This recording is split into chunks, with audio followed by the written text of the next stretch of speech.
आणि जर तुमचं हे शोल्डरचं मेजरमेंट 3.5 पेक्षा जास्त असेल, म्हणजे मग ते कितीही असो, 4.25 असो, 4 असो, 4.5 असो, तर तुम्हाला या शोल्डर मधून काहीही मायनस करायचे 16 किंवा 17 या दोन्हीतला कुठलाही मिळाला तरी आपल्याला चालणार आहे. आणि जर तुमचा कमी असेल तर काय चेंजेस करायचे आणि जास्त असेल तर काय चेंजेस करायचे हे सुद्धा तुम्हाला या व्हिडिओमध्ये डिटेलमध्ये बघायला मिळेल.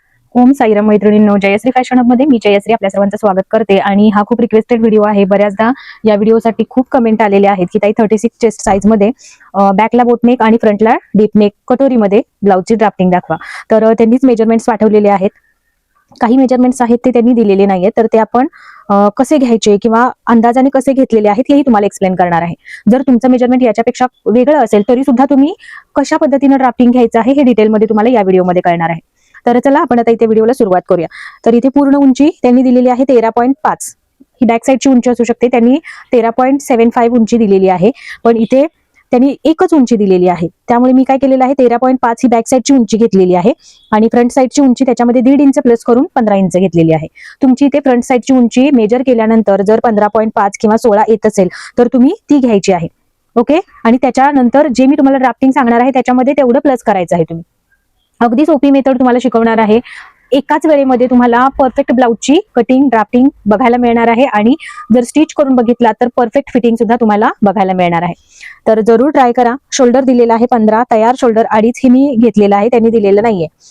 अपर छाती आहे 35, फुल छाती आहे 36, कंबर घेर आहे 31, चौथा भाग येतो 7.75, शोल्डर टू एपेक्स आहे 10.5, एपेक्स ते एपेक्स आहे 3.6.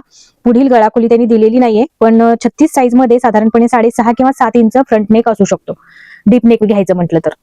आणि स्लीव्ज दिलेली आहे 10 इंचेस. याच्यामध्ये त्यांनी आर्महोल राऊंड पण दिलेला नाहीये आणि स्लीव्ह राऊंड पण दिलेला नाहीये, पण 36 साईज मध्ये साधारणपणे आर्महोलचा राऊंड किती असू शकतो हे आपण अंदाजाने या अगोदरचे जे माझे कस्टमर्स आहेत त्यांचा किती आलेला आहे 36 साईज मध्ये तो आपण इथे घेणार आहोत. तर मुंडा घेर आपण या मेजरमेंट मध्ये साधारणपणे 16 किंवा 17 इंच असू शकतो. 15.5, 16 आणि 17 या 3 मध्ये सुद्धा असू शकतो. काही वेळेला 17.5 पर्यंत सुद्धा आर्महोल असू शकतो. तर आपल्याला 16 किंवा 17 या दोन्हीतला कुठलाही मिळाला तरी आपल्याला चालणार आहे. आणि जर तुमचा कमी असेल तर काय चेंजेस करायचे आणि जास्त असेल तर काय चेंजेस करायचे हे सुद्धा तुम्हाला या व्हिडिओमध्ये डिटेलमध्ये बघायला मिळणार आहे. तर चला याची ड्राफ्टिंग सुरू करूया. सुरुवातीला इथे आपल्याला एक लाईन ड्रॉ करून घेतली, यामुळे आपला पेपर स्ट्रेट झाला.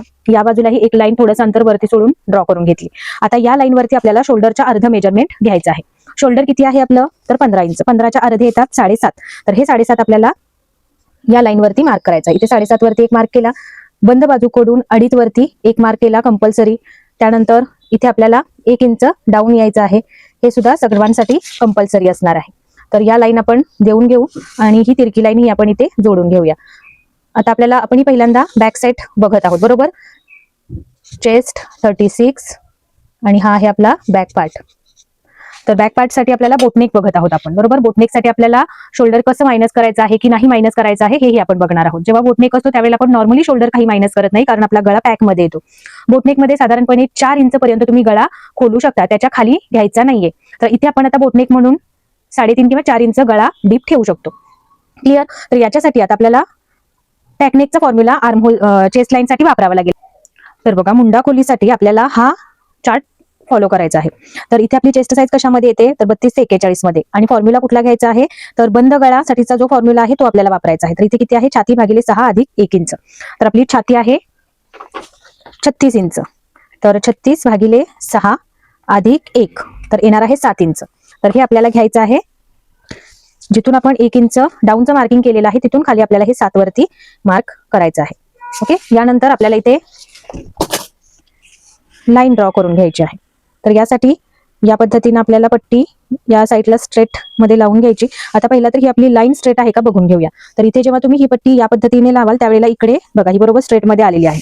तर याच लाईनला आपल्याला पट्टी अशी लावायची की हा पॉईंट आपला त्यामध्ये आला पाहिजे. अगदी पॉईंट टू पॉईंट मी तुम्हाला सांगत आहे, त्याच्यामुळे अगदी व्यवस्थित बघा आणि त्या पद्धतीने मार्किंग करून घ्या, जेणेकरून तुमचं कुठेही मार्किंग मध्ये कमी जास्त होणार नाही. ओके.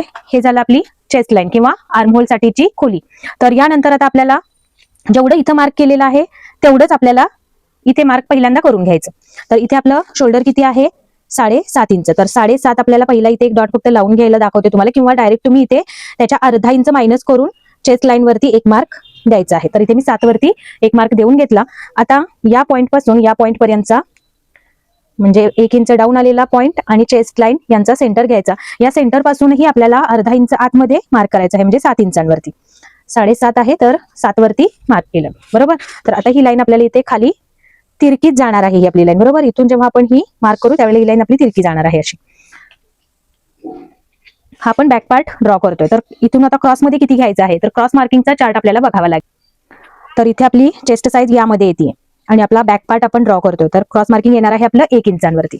तर इथून तिरक्यामध्ये आपल्याला पट्टी अशी ठेवायची आहे, म्हणजे टेप ठेवायचा आणि एक जिथे येणार आहे तिथे आपल्याला मार्क करून घ्यायचं आहे.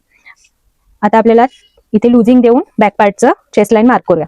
आता जेव्हा पॅक नेक असतो त्यावेळेला आपल्याला बॅक पार्टमध्ये लुजिंग 2.5 हे कंपल्सरी द्यायचं आहे. तर आपली चेस्ट आहे 36, त्याच्यामध्ये अधिक करायचं 2.5 आणि त्याला भागिले करायचं आहे 4. तर उत्तर येणार आहे 9.6. तर हे आपल्याला घ्यायचं आहे. इथे टेप ठेवला बंद बाजूकडे आणि 9.6 हे 9.5 आणि हे 9.6 आलं. इथे आपण मार्क केला आणि त्याच्या पुढे आपल्याला 1.5 इंच शिलाई मार्जिन घ्यायचं आहे. तर हे 1.5 इंच त्याच्या पुढे आपण मार्क केलं. आता हे जे पॉईंट्स आपल्याला मिळालेले आहेत या पद्धतीने आपल्याला इथे आर्महोल कर्व सेट करायचा. हे पॉईंट आपल्याला आता ही जी तिरकी लाईन आलेली आहे या लाईन मध्ये आपल्याला हे व्यवस्थित शेप देऊन घ्यायचा आहे. कुठे असा इथे थोडासा कोना आल्यासारखा वाटतोय तर तो या पद्धतीने सेट करायची पट्टी आणि हा कोना दिसला नाही पाहिजे आपला. अगदी कर्व मध्ये आपला हा शेप आला पाहिजे राऊंड मध्ये. ओके, तर हा झाला आपला इथला कंप्लीट. आता आपण टोटल उंचीचं मार्किंग घेऊया. फ्रंटची उंची किती आहे आपली 15, तर त्याच्यामध्ये 1 इंच प्लस करून आपण 16 वरती मार्किंग घेत असतो बॅक साईडचं सुद्धा. तर इथे मी 16 वरती एक डॉट पॉईंट देऊन घेतला आणि इथे आपल्याला ही एक लाईन ड्रॉ करून घ्यायची. तर इथे पट्टी या पद्धतीने सेट केली आणि इथे ही लाईन ड्रॉ करून घेतली. आता इथे आपल्याला कंबर घेराचा चौथा भाग घ्यायचा आहे. कंबर घेर आहे 31 भागिले केले 4. इथे आपल्याला काही लुजिंग ऍड करायचं नाही. तर इथे आलेलं आहे आपलं 7.75. तर 7.75 आपल्याला इथे मिळणार आहे आणि याच्यामध्ये 1 इंच आपल्याला टक्स ऍड करायचा आहे बॅक साईडचा. त्याच्यासाठी हे टक्स साठी 1 इंच आणि त्याच्या पुढे 1.5 इंच शिलाई मार्जिन. इथला टक्स आहे तो जेवढा आपलं कंबर घेराचा चौथा भाग अधिक 1 इंच हे जे आपण टक्सचं मार्किंग केलेलं आहे इथपर्यंत टेप दुमडायचा आहे आणि याचा सेंटर काढून घ्यायचा. हा असणार आहे आपला बॅक साईडच्या टक्सचा सेंटर.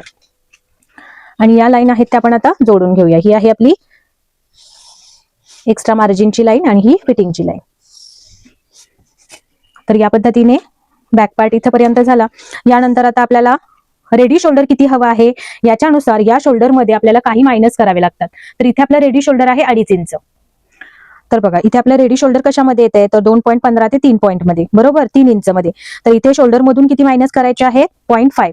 जर तुम्ही इथे रेडी शोल्डर तुमचं 3.15 ते 3.5 म्हणजे 3.5 इंच ठेवणार असाल तर तुम्हाला शोल्डर मधून म्हणजे हे जे तुमचं शोल्डरचं आपण मेजरमेंट टाकलेलं आहे याच्यामधून फक्त 0.5 to 5 मायनस करायचे आहे. आणि जर तुमचं हे शोल्डरचं मेजरमेंट 3.5 पेक्षा जास्त असेल म्हणजे मग ते कितीही असो 4.25 असो 4 असो 4.5 असो तर तुम्हाला या शोल्डर मधून काहीही मायनस करायचे नाही आहेत. इथे आपला रेडी शोल्डर आहे 2.5 इंच, त्याच्यामुळे आपण इथे 0.5 मायनस करणार आहोत. क्लिअर? तर ते कुठून करायचे असतात तर बघा या बाजूला इथे आपल्याला टेप लावायचा आहे. आता इथे मी 2.5 वर टेप ठेवला तर हे 2 वरती मार्क करू तेव्हा हे बरोबर अर्धा इंच आपलं येणार आहे. बरोबर, हे अर्धा इंच आल्यानंतर ही लाईन आपण आता या आपल्या आर्महोल कर्व बरोबर मॅच करून घेणार आहोत. ओके, म्हणजे हे आपलं मायनस होईल जर आपलं रेडी शोल्डर 2.5 इंच असेल तर. क्लिअर? याच्यानंतर आता आपल्याला इथून रेडी शोल्डरचं मेजरमेंट टाकायचं आहे. आता रेडी शोल्डर 2.5 इंच असेल तर आपल्याला मार्किंग कितीवर करायचं आहे 1 इंच प्लस करून 3.5 वरती. दोनही बाजूंना अर्धा इंच आपलं मार्जिन शिलाईसाठी घ्यायचं आहे. तर मी हे 3.5 वरती मार्क केलं आणि इथे 3.5 वरती टेप दुमडून आपल्याला याचा सेंटर पॉईंट मारायचा आहे. आता या सेंटर पॉईंटपासून खाली आपल्याला बॅक साईडला गळा जेवढा उंचीला हवा आहे त्याचं मार्किंग करायचं आहे.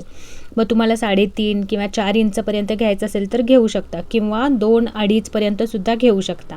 पण 4च्या खाली आपल्याला जायचं नाही आहे. तर या पद्धतीने 3.5 वरती किंवा 4 वरती जेवढा गळा हवा आहे तेवढं तुम्ही मार्किंग घेऊ शकता. इथे आपण 4 इंच घेतलेलं आहे. एक आडवी लाईन ड्रॉ केली. आता वरच्या बाजूला आपली गळारुंदी किती आली आहे ते बघितलं तेवढीच आपल्याला खाली मार्क करायची आहे. वरती जेवढी येणार आहे तेवढी मार्क करायची आहे तुम्हाला. आता इथे उभी लाईन आपण ड्रॉ करून घेतली. वरच्या बाजूनी शिलाईसाठी आपल्याला अर्धा इंच मार्जिन लागणार आहे. तिथून खालीच आपल्याला गळ्याचा शेप द्यायचा आहे. त्याच्यामुळे वरून अर्धा इंचावर डॉटेड लाईन देऊन घेतली. ही असणार आहे आपली शिलाईची लाईन. आणि मग आपल्याला याच्या इथे कर्व शेप देऊन पाठीमागचा गळा ड्रॉ करायचा आहे. तर या पद्धतीने आपला हा गळ्याचा शेप येईल. आणि बॅक साईडचं ड्राफ्टिंग आपलं अशा पद्धतीने होईल. तर या व्हिडिओमध्ये आपण बॅक पार्टचं ड्राफ्टिंग बघणार आहोत. पुढच्या व्हिडिओमध्ये याचा फ्रंट पार्ट अगदी डिटेलमध्ये बघणार आहोत आणि तोही कटोरीमध्ये असणार आहे. त्याच्यामुळे दुसरा भाग बघायला अजिबात विसरू नका. याच्या डिटेल व्हिडिओ बरोबर पुढच्या भागात भेटूया. तोपर्यंत ओम साईराम.